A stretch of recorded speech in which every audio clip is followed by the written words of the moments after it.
Dear students, lecture के इस part में हम लोग ऑप्टिकल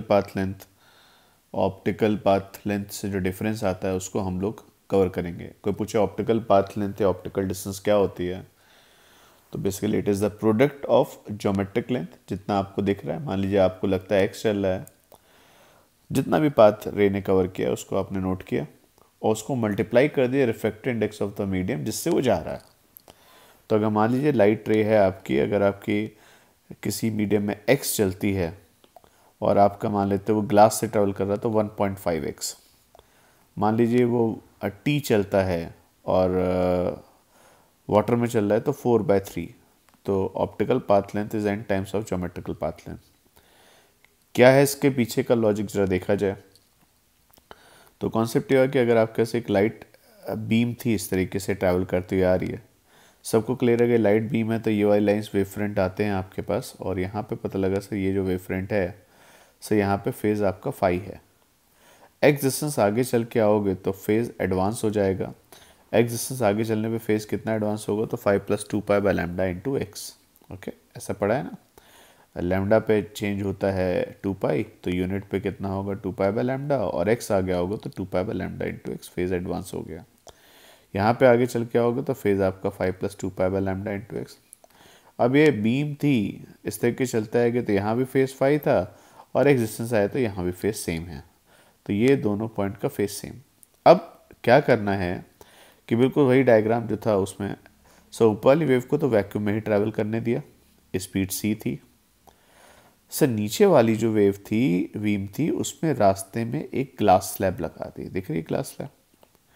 सर ग्लास स्लैब से क्या फ़र्क पड़ा होगा, तो एक चीज़ समझिए, जैसे लाइट अंदर जाएगी तो दो चीज़ें चेंज होंगी। एक तो उसका वेवलेंथ चेंज हो जाएगा। पहले अगर लैम्डा था तो ग्लास के अंदर आपको λ/n मिलेगा।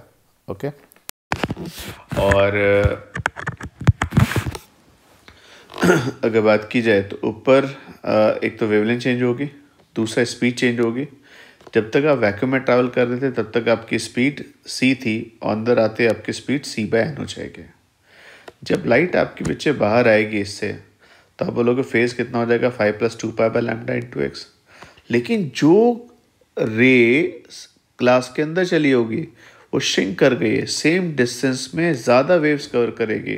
तो टेक्निकली अगर देखा जाए तो जब ये अंदर चलेगा तो इसके लिए फेज लिखेंगे तो 2π/λ, 2π λ/n, वेवलेंथ चेंज हो गई, इंटू एक्स। तो क्या इसको हम 2π/λ इंटू nx लिख सकते हैं।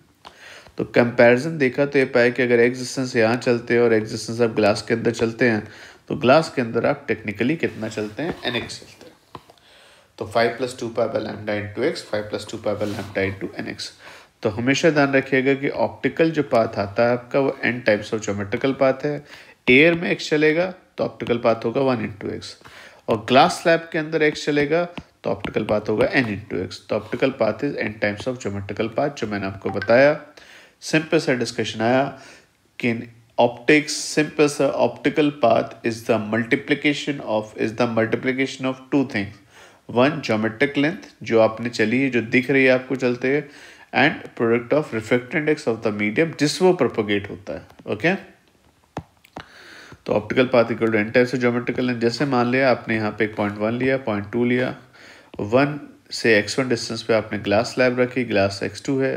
को पूछे 1 और 2 के बीच का ऑप्टिकल पाथ लेंथ बताइए, तो आप जब एयर में चल रहे होगे तो आपने कितना चला होगा 1 इंटू x1। ग्लास के अंदर भले x2 चला होगा लेकिन ऑप्टिकल पाथ लेंथ कितनी होगी, n इंटू x2। तो optical path length is x1 plus nx2। मैं एक छोटी सी बात करूं, ये सब हमने रे ऑप्टिक्स से पढ़ा हुआ है कि अगर लाइट रे बच्चे यहाँ से चलती हुई आती थी, यहाँ पे मीट करती, तो देखो जो रे इन्फिनिटी से आ रही है उसका ये वाला पाथ, ये पाथ, ऊपर वाला पाथ और नीचे वाला पाथ सेम, ये पाथ सेम। तो आई और आई मिलके 4i होता था, पाथ डिफरेंस यहाँ पे 0 होगा।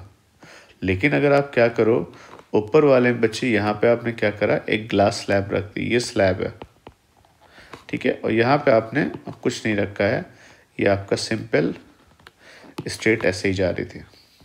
तो अब स्लैब और इससे तो क्या कुछ फ़र्क पड़ेगा। स्लैब अगर थिकनेस टी की थी और नीचे वाले आप उतनी थिकनेस में एयर सोचो, तो ऊपर वाला कितना चलेगा, अगर टी थिकनेस का था तो ऊपर वाला कितना चलेगा, तो आप बोलोगे sir 1 into T, sorry n into T. इसका रिफ्रैक्टिव इंडेक्स बच्चे में n मान लेता हूँ। तो ऊपर वाला भले टी चल रहा हो लेकिन एंटी चलेगा। नीचे जो एयर से पास करेगी तो एयर से पास करने पे आपका पाथ कितना आ जाएगा 1 × t। ड्यू टू स्लैब अब जब लाइट रे यहाँ से बाहर आएगी तो उसने एक्स्ट्रा चला है, यहाँ पे सेम है ना, यहाँ पे सेम है, यहाँ पे आपका टी है तो यहाँ पे एंटी है, बाकी ये सारा पाथ क्योंकि एयर में ट्रैवल कर रहा था सेम आ गया। तो पाथ डिफरेंस की वैल्यू अगर कोई पूछे या यहाँ तक आते आते ऊपर वाली रेट एडवांस हो गई, यस ऊपर वाली रेट कितने से एडवांस हो गई, तो आप बोलोगे सर एंटी से। तो path difference anti minus T n-1 × t। अब अगर पाथ डिफरेंस मुझे पता है तो उससे मेरे फेज में जो एडवांसमेंट होगा उस फॉर्मूले को याद रखिएगा, phase difference divide by 2π is equal to क्या बोलोगे, optical path difference divide by lambda, और लैम्डा एयर वाला ही रखेंगे। क्लियर। तो phase difference equal to 2π by lambda, ऊपर वाले से एंटी चला है नीचे वाले से 1t चला है, तो एंटी माइनस टी से आपका ये वैल्यू आई और इंटेंसिटी की वैल्यू निकाल सकते हैं। सपोज करिए कल को आपको ऐसा क्वेश्चन मिल जाए जैसे यहाँ पे आपने ग्लास स्लैब ली है ना, ये दिख रही है, इसमें नॉर्म जो रिफ्रैक्टिव इंडेक्स है as a function of x मिल जाए, मतलब धीरे धीरे जैसे जैसे आप आगे बढ़ते जा रहे हो रिफ्रैक्टिव इंडेक्स चेंज होता जा रहा है, तो बताइए ऑप्टिकल पाथ लेंथ क्या होगी। आप कुछ नहीं कहोगे, देखो सीधी सी बात है, यहाँ पे एक छोटी सी विड्थ dx ले लो, dx लेंथ तुम्हें दिख रहा है पर ऑप्टिकली कितना चला होगा ndx। ऐसी कई सारी स्लैब्स होंगी, सबका ऑप्टिकल पाथ लेंथ ndx आएगा और उसे इंटीग्रेट करेंगे, लिमिट आपकी बाउंड्री से पूरी बॉडी पे स्लैब पे इंटीग्रेट करना है तो x1 x2। अब जो आपसे डिस्कशन एग्जाम में आता है वो आपका शिफ्ट ऑफ फ्रिंज पैटर्न का आता है, ये आपसे बोर्ड में भी पूछा जाएगा, जेई मेंस में और जेई एडवांस में तो बहुत ही अच्छे क्वेश्चन पे पूछे गए हैं। तो अगर देखा जाए बच्चे, आपने जो पैटर्न पढ़ा था उसमें आपने इस तरीके से दो स्क्रीन ली, ये स्क्रीन आ गया आपके सामने, ये एक प्लेन आ गया, इसमें आपने दो छोटे छोटे से होल किए, इसको S1 इसको S2 बोला, लाइट रे ली और लाइट रे बच्चे यहाँ पे आके मीट करती है, तो सबको पता है ये पॉइंट सेंट्रल मैक्सिमा होता है। क्यों सर? कि यहाँ पे optical path difference 0। Sir optical बच्चे सब 1 में ही तो है ना, तो अगर सब एयर में ट्रैवल कर रहे होगे तो ऑप्टिकल पाथ डिफरेंस और जो तुम्हें दिख रहा है ज्योमेट्रिकल वो सेम ही होगा। ज्योमेट्री के हिसाब से अगर दोनों सेम चल रहे हैं तो ऑप्टिकल के हिसाब से भी दोनों सेम है, क्योंकि सब एयर में है। तो इस पॉइंट का नाम सेंट्रल मैक्सिमा रखा जाता है। सेंट्रल मैक्सिमा वो जगह होती है जहाँ ऑप्टिकल पाथ डिफरेंस 0 होता है। अब आप क्या करिए कि सर यहाँ पे एक छोटा सा सेलोफेन टेप लगा दीजिए, है ना, टेप आता है ना, चिपका दिया एक टेप जिसका रिफ्रैक्टिव इंडेक्स n और थिकनेस t दी जाए, लगाया आपने। अब अगर आप यहाँ पे पूछा जाए पॉइंट O पे क्या हुआ होगा, तो आप बोलोगे सर पॉइंट O पे सेंट्रल मैक्सिमा पहले बनता था, पर पॉइंट O पे देखा जाए तो क्या है, तो पॉइंट O पे अगर ऑप्टिकल पाथ लेंथ देखा जाए उसका डिफरेंस, तो ऊपर वाली वेव थोड़ा सा स्लैब में और बाकी एयर में चल के आ रही है। स्लैब के अंदर वो कितना चलती है, S1 है, तो स्लैब के अंदर S1 है, ऑप्टिकल पाथ लेंथ हो जाएगा NS1 है। फिर आप यहाँ से यहाँ कितना चलते हो AO, तो 1 × AO। नीचे बच्चे अगर पूछा जाए तो कितना चलोगे, तो सर यहाँ पे एयर सोच लीजिए, तो 1 × S2A है ना, ये S2A आ गया आपके पास, 1 × S2A एंड 1 × AO, तो AO कैंसिल हो गया। यहाँ पे अगर पूछे S1 S2 दोनों क्या थे, थिकनेस थे, तो अगर ये दोनों ही चीज़ें थिकनेस हैं तो आप S1A लिखिए या S2 लिखिए, थिकनेस है तो n-1 × S1A आ गया, और थिकनेस की वैल्यू अगर लिखोगे S1A = t तो आपका ऑप्टिकल पाथ डिफरेंस जो है n-1 × t आया। सीधे सीधे ऐसा समझ सकते हो कि ये nt चल रहा है, बाकी सब तो सेम है, ये nt चल रहा है क्योंकि t चल रहा है n में, और ये 1t चल रहा है क्योंकि t चल रहा है एयर में, तो पाथ डिफरेंस n-1 × t सीधे भी बोल सकते थे। कोई पूछे यहाँ क्या इंटेंसिटी आएगी, तो आंसर होगा phase difference = 2π / lambda × optical path difference, that is n-1 × t। और अगर फेज डिफरेंस क्लियर है तो सिंपल सा आंसर आता है बच्चे 4i cos² 5/2। अब हुआ क्या कि जब आपने यहाँ पे इसको रखा ऐसे, तो ये वाली वेव ज़्यादा चलने लगी। सेंट्रल मैक्सिमा पॉइंट होता है जहाँ पे पाथ डिफरेंस 0 होता है। अगर ऊपर वाली वेव कितना ज़्यादा चल रही है, तो n-1 × t एक्स्ट्रा चल रही है, तो नीचे वाली वेव को भी एक्स्ट्रा चलना पड़ेगा जहाँ सेंट्रल मैक्सिमा 0। तो सेंट्रल मैक्सिमा जिधर स्लैब लगाओगे उस साइड शिफ्ट होगा। देखा जाए सेंट्रल मैक्सिमा कितना शिफ्ट हुआ, लेट से y शिफ्ट हो गया, दिख रहा है। तो इसको अगर मैं पूछूं ऑप्टिकल पाथ डिफरेंस वहाँ कितना होगा, तो बड़े अच्छे से देखो, जो यहाँ पे ऊपर वाली वेव चल के आ रही होगी P पे, वो थोड़ा स्लैब में बाकी हवा में, स्लैब में कितना चलेगी, S1 है तो NS1 है, हवा में कितना चलेगी, AP तो 1 AP, ये इसका ऑप्टिकल पाथ लेंथ हुआ। नीचे वाली वेव के लिए तो S2P सीधे ही आया ना, कोई स्लैब लैब थोड़ी ना नीचे। तो आपने इसको ठीक से लिखा और आपने देखा कि सर यहाँ पे एक AP आ रहा है, S1A से ऐड और सब्ट्रैक्ट किया। ध्यान से देखो, यहाँ से S1A अगर मैं ये दोनों को क्लब कर लूँ, दिख रहा है, तो S1A N-1 clear. S1A plus AP को क्या लिख सकते हैं, S1P minus S2P। S1A plus AP अगर S1P है तो S1P माइनस S2P आ गया। ये N-1 इंटू T आया, क्योंकि S1A थिकनेस ऑफ सरफेंट टैप था, देखिएगा S1A थिकनेस आ गई ना, तो N-1 into T plus 1P minus 2P।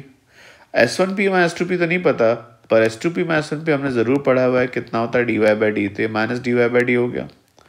तो टेक्निकली ये जो लाइन है, ये पार्ट डिफरेंस आया किसकी वजह से, स्लैब की वजह से, है ना। ऐसे भी सोच सकते हो, यहाँ से अगर एयर थी तो यहाँ से एयर निकाल के स्लैब लगा दिया, तो एक्स्ट्रा पाथ कितने का दे दिया, N-1 इंटू T, और ये पाथ बेटा किसकी वजह से एक्स्ट्रा आ गया, तो dy/d। तो को पूछे सर इस पॉइंट पे पार्ट डिफरेंस कितना होगा, तो N-1 into T minus dy/d। Sir ये माइनस क्यों हो रहा है, देखो स्लैब के हिसाब से ऊपर वाला ज़्यादा चला है और पॉइंट पे ऊपर, इसलिए नीचे, ये याद है पार्ट डिफरेंस आपने कितना लिखा था बच्चे, dy/d लिखते थे ना। तो टेक्निकली स्लैब के हिसाब से ऊपर वाला एक्स्ट्रा कितना चला, N-1 इंटू T, नीचे वाला कितना चला, dy/d, तो दोनों का डिफरेंस आ गया। तो जो पॉइंट O होगा, जिसको हम सेंट्रल मैक्सिमा बोलते थे, ये पॉइंट जो O आया था बच्चे, उस पॉइंट पे y की वैल्यू 0, उस पॉइंट पे अगर देखोगे तो ऊपर वाला और नीचे वाले में जो पार्ट डिफरेंस आएगा वो N-T-1 इंटू T का होगा। तो पॉइंट O पे पार्ट डिफरेंस कितना होगा, N-T-1T। पॉइंट O के ऊपर, पॉइंट O के ऊपर क्या बोलोगे, पॉइंट O के ऊपर ये कितना चलेगा, N-1 इंटू T, और नीचे वाला कितना आगे चलेगा, dy/d, तो सब्ट्रैक्ट करेंगे तो ऊपर दोनों सब्ट्रैक्ट होंगे, और जो बिलो आएगा ओ, यहाँ पे कोई पॉइंट अगर होगा तो मान लो ऐसे बनाया, तो टेक्निकली इसमें स्लैब की वजह से भी ऊपर वाला ज़्यादा चल रहा है ना, और ज्योमेट्री की वजह से ऊपर वाला एक्स्ट्रा चल रहा है, करके देखिए ना इस चीज़ को। तो सिंपल सी बात है, नीचे वाले पॉइंट पे दोनों चीज़ें ऐड होंगी, ओ पॉइंट पे ऊपर दोनों सब्ट्रैक्ट होंगे, और से N-1 इंटू T, जहाँ पे सेंट्रल मैक्सिमा वहाँ तो एक ही पार्ट डिफरेंस होगा। Sir central maxima, sir central maxima होता है जहाँ पार्ट डिफरेंस 0 होगा। अब ये 0 तो हो नहीं सकता, ये हो नहीं सकता, तो ये 0 होगा, तो सेंट्रल मैक्सिमा ऊपर शिफ्ट हो जाएगा, OPD की वैल्यू 0, और यहाँ पे N-1 into T dy/d, N-1 into T sir slab के से ऊपर वाला ज़्यादा चल रहा है और ज्योमेट्री की वजह से नीचे वाला ज़्यादा चल रहा है, तो N-1 इंटू T dy/d से कैंसिल होना चाहिए, तो y equal to d/d into N-1 into T। अगर मैं इसको लैम्डा से मल्टीप्लाई डिवाइड करूँ तो beta by lambda into N-1 into T मेरा शिफ्ट आएगा, अगर मैंने स्लैब एक उस पर ट्रांसपेरेंट लगाई होगी, है ना बच्चे। कल को मैं दोनों पे लगा दूँ, सर यहाँ पे लगा दूँ, यहाँ पे लगा दूँ, एक बात समझना, ऐसे याद करो, यहाँ पे पहले होती थी एयर हटा के, एयर निकाल के तुमने वहाँ पे एक स्लैब लगा दी, तो N1T1 माइनस N2T2। नीचे तुमने एयर हटा के स्लैब लगा दी, तो N2 माइनस N2T2। तो ज्योमेट्री की वजह से अगर मान लो इसका N-1 ज़्यादा है, तो सर सिंपल सी बात है, या मान लो इसका ज़्यादा है, तो N1 minus N2T1 minus N2 minus N2T2 minus dy/d। Geometry की वजह से ऊपर वाला ज़्यादा चल रहा है, सॉरी स्लैब के से ऊपर ज़्यादा चल रहा है, और परपेंडिकुलर ड्रॉ करोगे तो dy/d। तो N-1 into T minus N-2 into T से एक डिफरेंस आया, और ये ज्योमेट्री से कैंसिल होगा। शिफ्ट कभी सेंट्रल मैक्सिमा क्या होता है, जहाँ पे OPD 0 होता है, तो y की value dy/d into N-1 minus 1 into T1 minus N-2 minus 1 into T2 लिख सकते हो। अब अगर खाली एक ही स्लैब होती है ना, मान लो नीचे वाली स्लैब नहीं होती, तो y पॉजिटिव होता, ऊपर शिफ्ट होता। अगर गलती से ऊपर वाली स्लैब नहीं होती तो y निगेटिव आता और शिफ्ट किधर होती, नीचे की तरफ। तो अगर एक स्लैब लगी होगी तो जिधर स्लैब होगी उधर शिफ्ट होगा, अगर नीचे स्लैब लगाओगे तो नीचे शिफ्ट होगा। पर दोनों में स्लैब है तो आप कंपेयर किसको करेंगे, N1 माइनस 1 इंटू T1, ऊपर आया हुआ पाथ और नीचे वाले एक्स्ट्रा पाथ का डिफरेंस। अब अगर ये वाली वैल्यू ऐसे आ गई तो शिफ्ट अप होगा, ये ऐसे हो गई तो शिफ्ट डाउन होगा। ये पॉइंट याद रखेंगे। ये डिस्कशन है बच्चे आपका ऑप्टिकल पाथ और ऑप्टिकल पाथ लेंथ का। छोटी सी बात है, ऑप्टिकल पाथ लेंथ में दो चीज़ें आती हैं। ज्योमेट्रिकली तुम्हें कितना चलता दिख रहा है x, पर अगर वो हवा में चल रहा है तो 1 × x है, ग्लास में चल रहा है तो 4/3x है, पानी में चल रहा है तो 4/3x है, और वही x अगर आप ग्लास में चला रहे हो, वाटर में कितना होगा 4/3x, और ग्लास में चलाओगे तो 1.5x। Clear? Simple optical path length is the product of refractive index, जिसमें वो वेव चल रही है, और जितना आपने ज्योमेट्री चला है। ठीक है, ज्योमेट्री आप आंखों से देख पाएंगे कितना चलते हैं सर, x चलते हैं, पर भले x पर ग्लास में चलने तो उसको nx बोला जाएगा, और हवा में चलने तो उसको 1 × x बोला जाएगा। डन? तो ये पॉइंट बेटा मैंने किया इसमें डिस्कशन में, बाकी क्वेश्चंस हम इस पर करेंगे। बहुत अच्छे क्वेश्चंस हैं, हर एग्ज़ाम में इस पर क्वेश्चन आते हैं, इंटरेस्टिंग हैं, ईजी हैं, और डेरिवेशन मैंने आपको क्लास में करा दी।